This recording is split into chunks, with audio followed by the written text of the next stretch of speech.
Good, happy to be here. Of course, always. Okay, next. The panelist that we have, she hails from the BK and has been rhyming since she was 12 years old. She's also the first female solo rapper to release an album and the first one to ever be nominated for a Grammy. She's released 10 albums and is still doing big things in the community. Voiceovers, you've heard her on BET, and she's a true pioneer in this hip-hop game. D-Nice, drop that. Give it up for MC Lyte.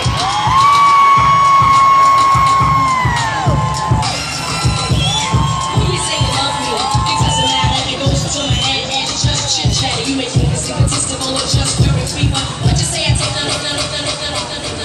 All right, what up? My girl MC Lyte, I love her so much. She was gracious enough to give me a quote that I used on the back of my book, so thank you very much. I feel like a kid in a candy store up here. All right, so our next panelist that we have is from Harlem, or as we often say, Uptown, baby. Any New York fans in the house?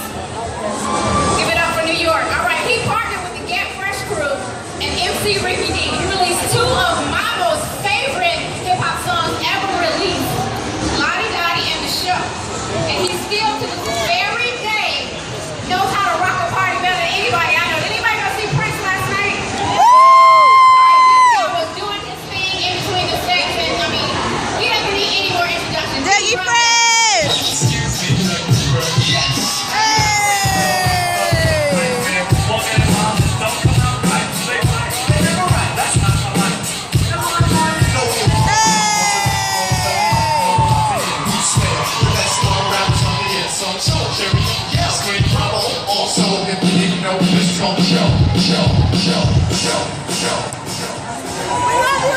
We might even do something for you a little bit later, so y'all make sure you stick around. Alright, next up, we have a well-respected figure in British hip-hop, and she made her mark in the States being Queen Latifah's protege. She worked with artists like Tribe Called Quest, De La Soul, and the Jungle Brothers, and she's also the first hip-hop artist to be signed and distributed worldwide by any major record company. She still rocks the show and is now a successful radio DJ, and so y'all gotta tell her happy birthday. Today is her birthday. Yo, D, drop that. Give it up for Monie Love! Happy birthday, Monie!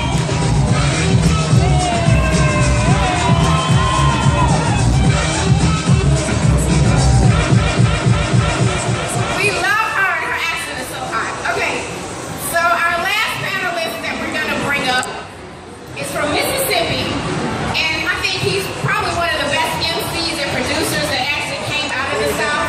He's done movies, he's doing Gatorade commercials. He is just really doing his thing right now. I'm so proud of him. He's also a dear friend of mine. So D, drop that.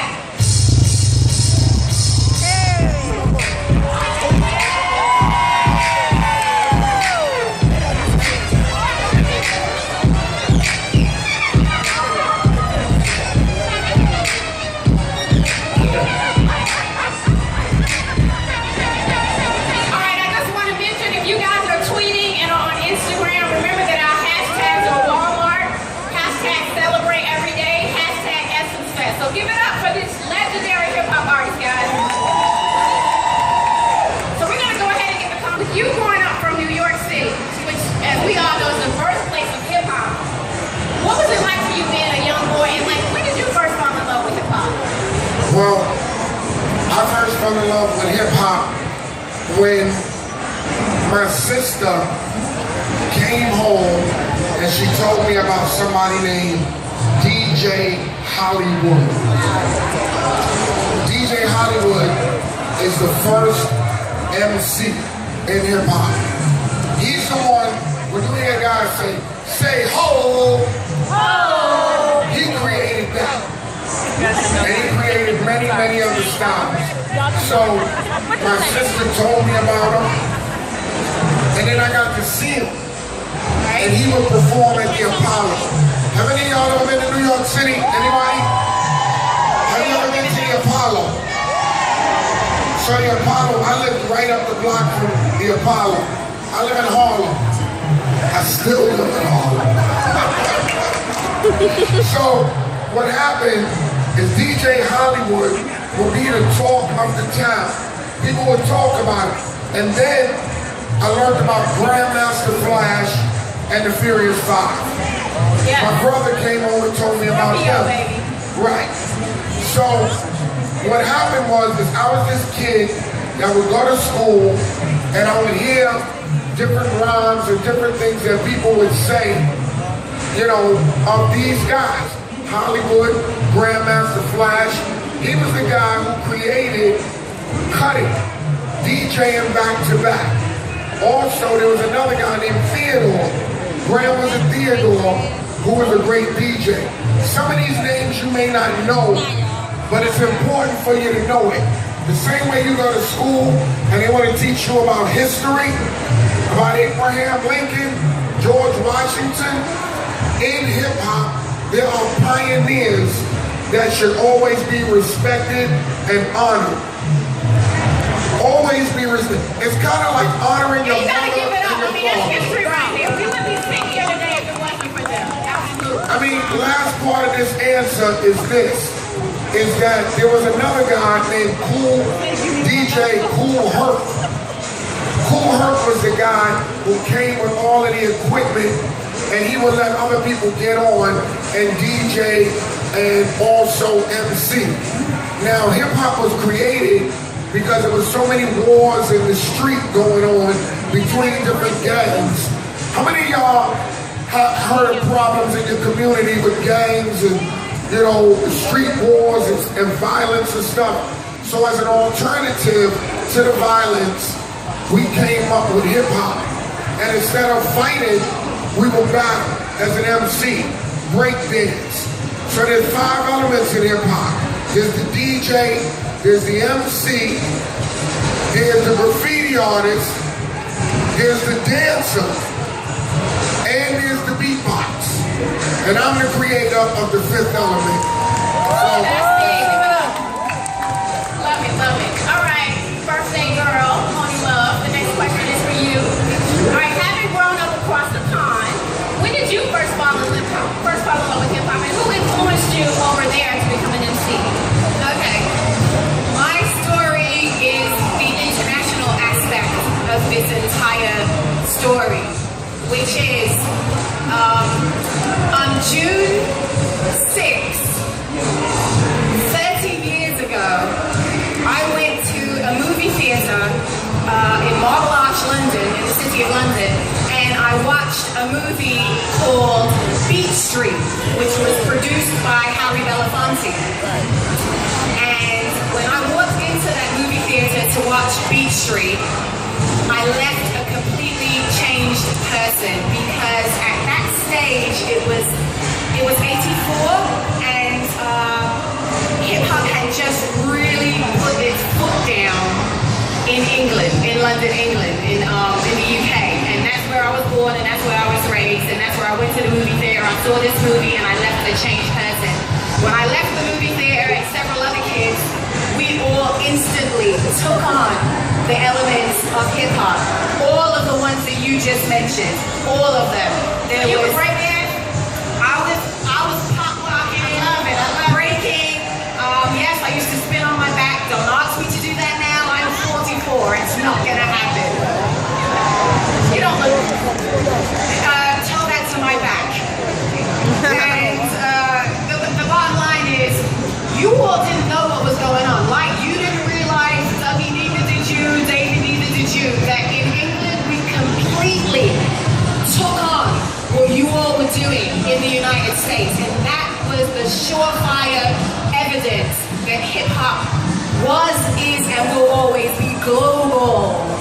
Absolutely, absolutely. All right, my next question is for my man D Nice up in the DJ booth. So D, as one of the premier DJs in the country, right? We all know that a good DJ can either make or break a party. What was your aha moment back in the day where you were like, I gotta do it, like this is what I want. I'm falling in love with hip hop. My aha moment as a DJ came when, this was roughly around 10 years ago. Like, I was always in love with hip hop since I was a kid. But 10 years ago, I went to a birthday party, and it was Q-Tip from a shop called Quest. It was his birthday, and he happened to be DJing his own party. And the fact that he was playing so much, he played Jay-Z, but he also mixed it in with Grandmaster Flash and, played Curtis Blow and mixed it in with David Banner. And it just made me love DJing. And that was the moment that I decided that I wanted to kind of take up the career as a DJ and get back into the club and play hip-hop. Let's go. All right, our next question is for MC Lyte, which I gotta tell you, Rough Neck was like my theme song in college. Love that record. And being one of the pioneers of hip-hop for female MCs, what was your moment where you said, this is what I want to do? I know you've been rhyming since you were 12, but take us back to that moment when you were that 12-year-old girl and you were like, I'm going to make a career out of hip-hop. Well, I think it all started. Hello, everybody.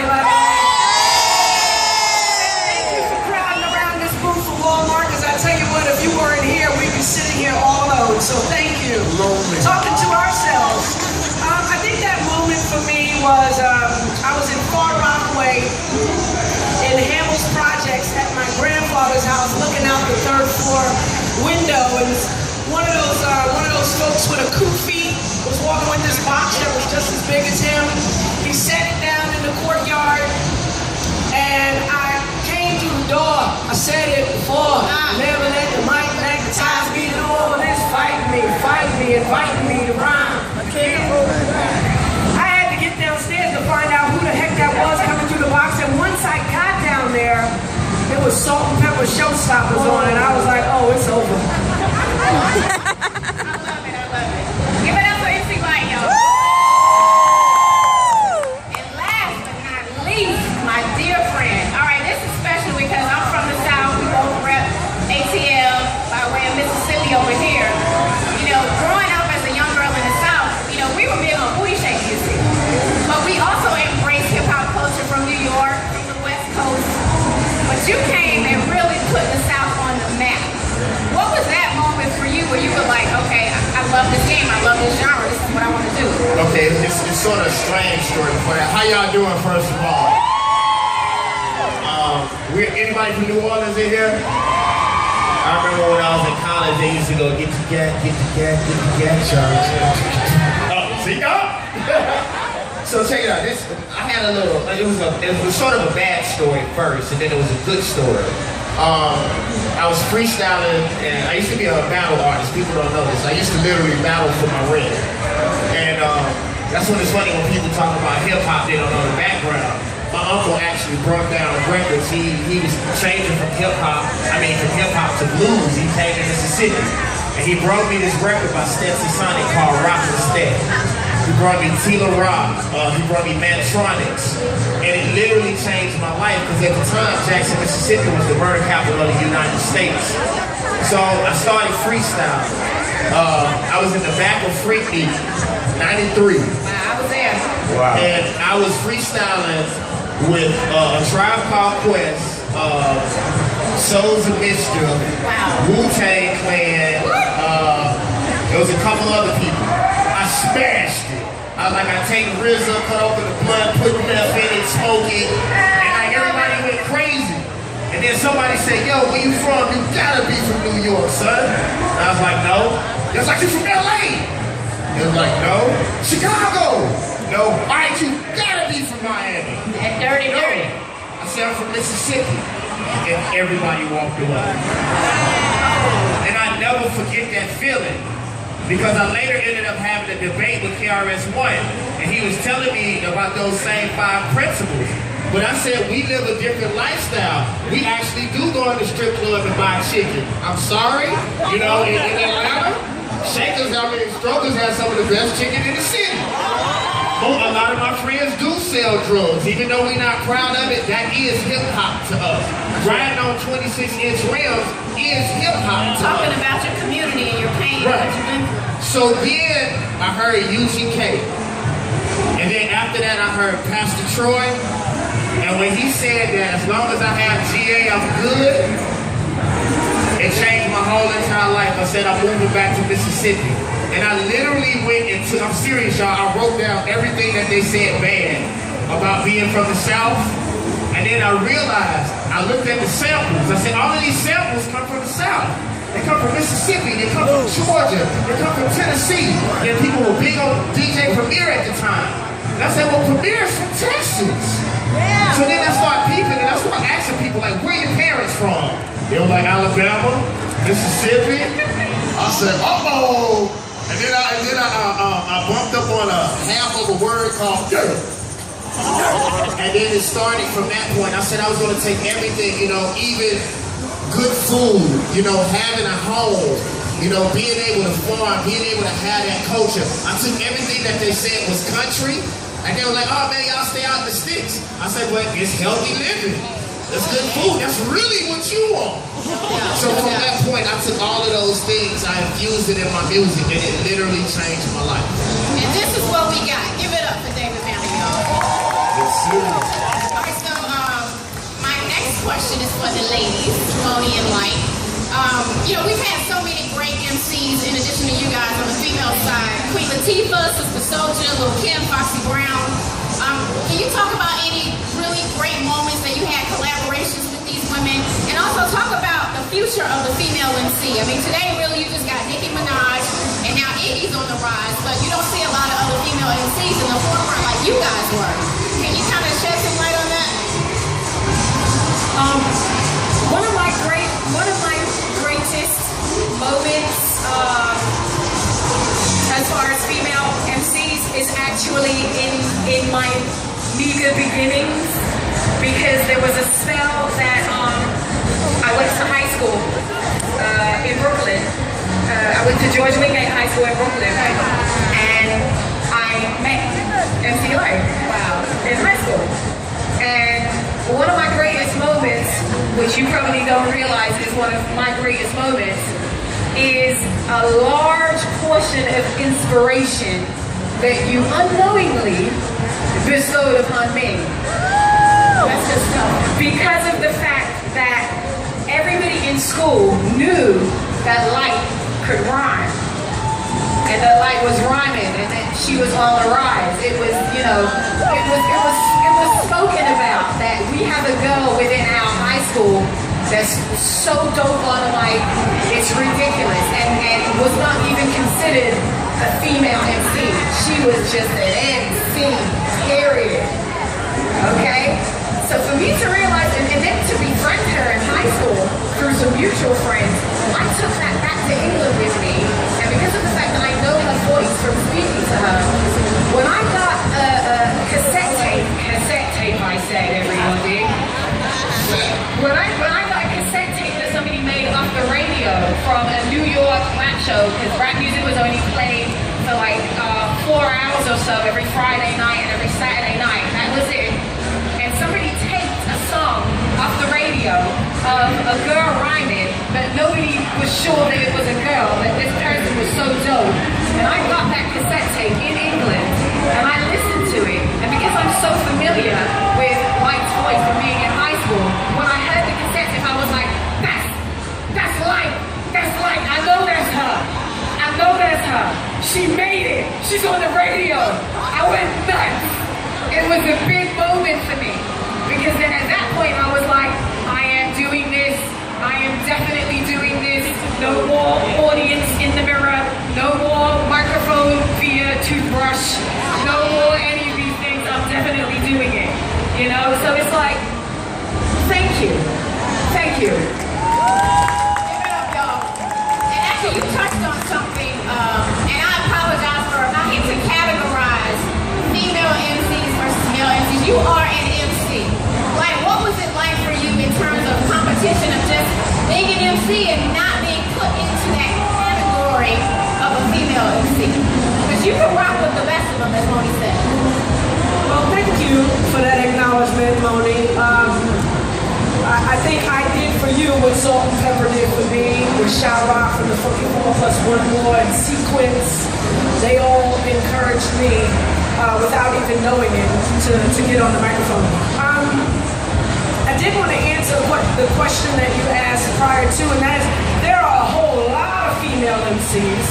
You are right, there's not enough in the forefront, but they're coming, they're waiting, and they all have something to say.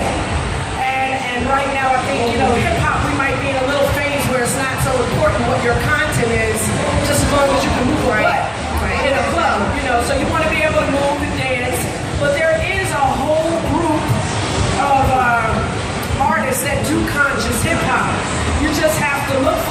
and find it and then support it and let the rest of the world know that it exists. Absolutely. We've got Mayday out of Detroit. We've got Chocolate Thai out of New York City. Imani out of Chicago.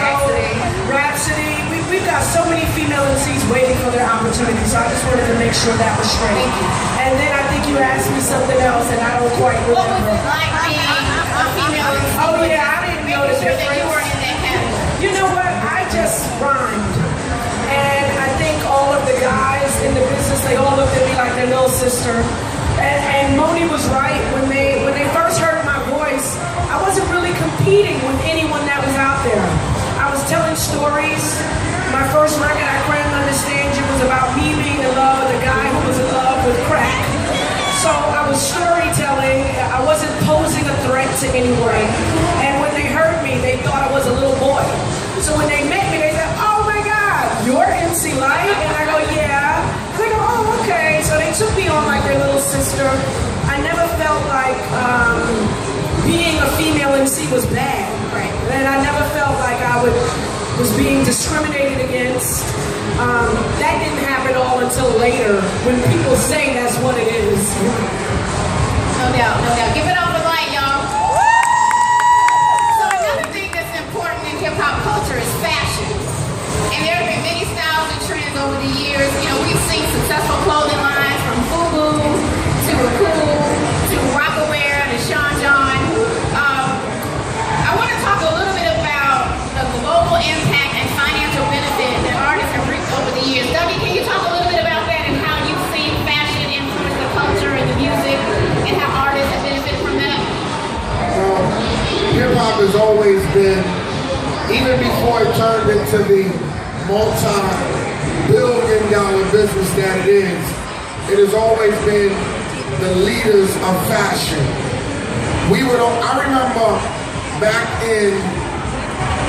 I remember back in 85 when I performed on Soul Train, which I'm now. Wait, did you say 19 what? 85. Y'all gotta give that. That's a long time in this game. You gotta give it up again. 85. You know, time goes by so quick, and when you're having fun, you don't even realize the time. You know, it's like when you're at a party and you're having a good time, and you look at your watch, and you know you're supposed to have been leaving an hour ago, but you was having the time of your life. That's how life is when you enjoy your life. So what you should do, before I answer the question, is always try to enjoy every moment of your life.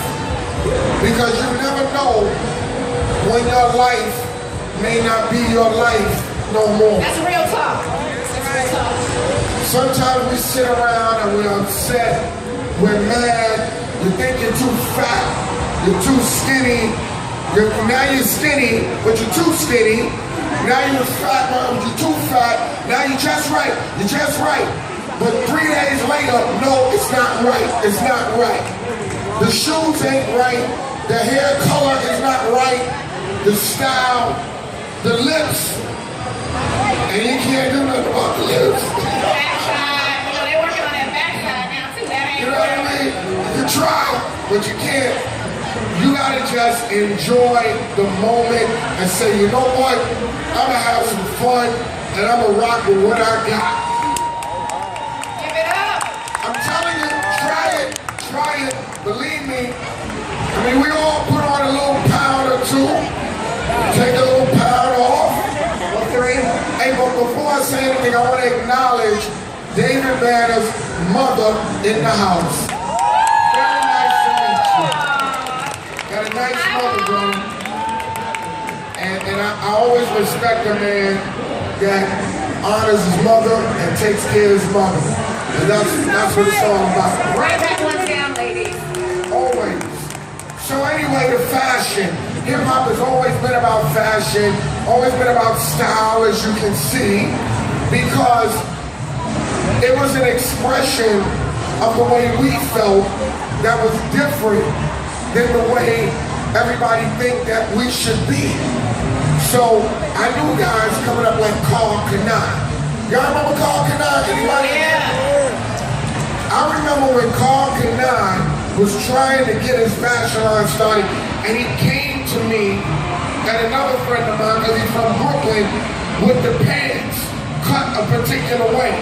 And my man, like you said, because see, hip-hop doesn't separate from a guy in the street.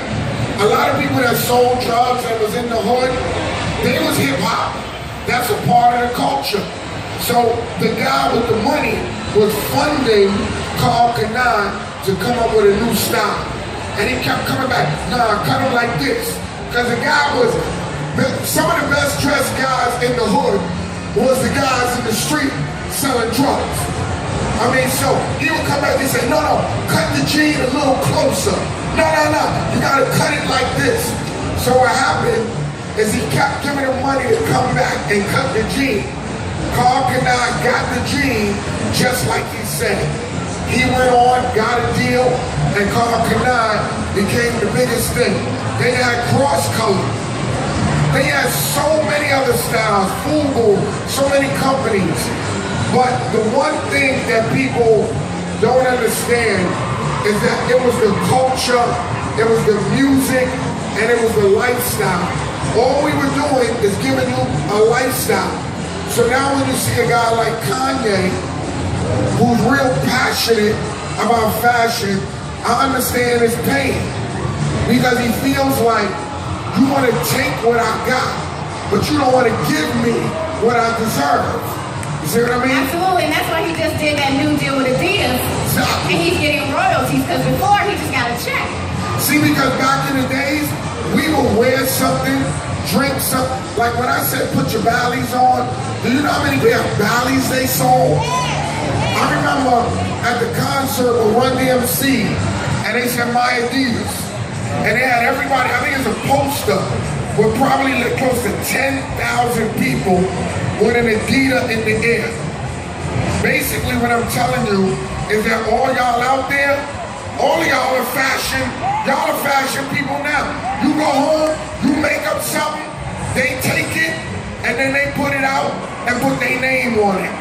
So what you need to do is keep your creativity, try to get your pattern, own it, and control it, so that you can get what you deserve for your creativity. Because I don't even know, remember when Busta did Pastor Cavarcier? I don't even think they got a check from that. He told me that they never gave him a check, but they gave him as much called Cavarcier as he wanted. We'll let you drink, but we won't pay. Exactly. I love it. Thanks, I was Doug. gonna say, you know what the key to all of this is to find African American designers that you can support. That's really the bottom line. And I think if Kanye thought more like Jay-Z and did a Rockaware, did a Kanye whatever, and not be so insistent upon using the through line of someone else that already exists. Good point. They don't need him to do what it is that they've been doing for years. He needs to go start his own, and then all of us can support him. Real talk. All right, Mr. Banner. So as we know, and I learned definitely to get my hustle on in hip hop, it's all about getting that paper. And it's all about moving on and reinventing yourself sometimes. And there have been a lot of hip hop artists over the years that have been able to successfully, move from rapping to being in television to acting in films, such as LL Cool J, Will Smith, Ice-T on SVU, and obviously Mr. David Banner. Give it up for Banner, who's in The Butler. Did y'all see him in The Butler? Oh my God, amazing job. So talk to us a little bit about that transition. We know you're still doing music, but what's it like for being, a rapper that's in front of the screen? Well, let me tell you guys something. In most cases, I asked somebody yesterday, I said, do you do music because you love it, or do you do music because you don't know what else to do? And when that door is open, you have a small amount of time. Somebody just asked me a couple of days ago, why haven't I been on tour? A lot of people don't know I run a multimedia company. If y'all were watching the World Cup, the Gatorade commercial with the Cinderella sample in it, I did that. That's huge. My company did that.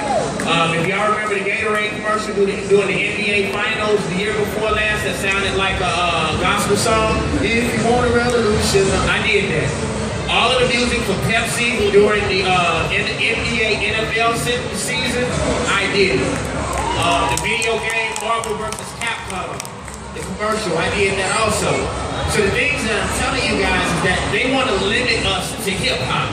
When hip-hop is what we do. That's our lifestyle. That's the easy part. Every time I step into a meeting, I tell people we don't have to talk about music. That's the easy part. That's what I do when I wake up.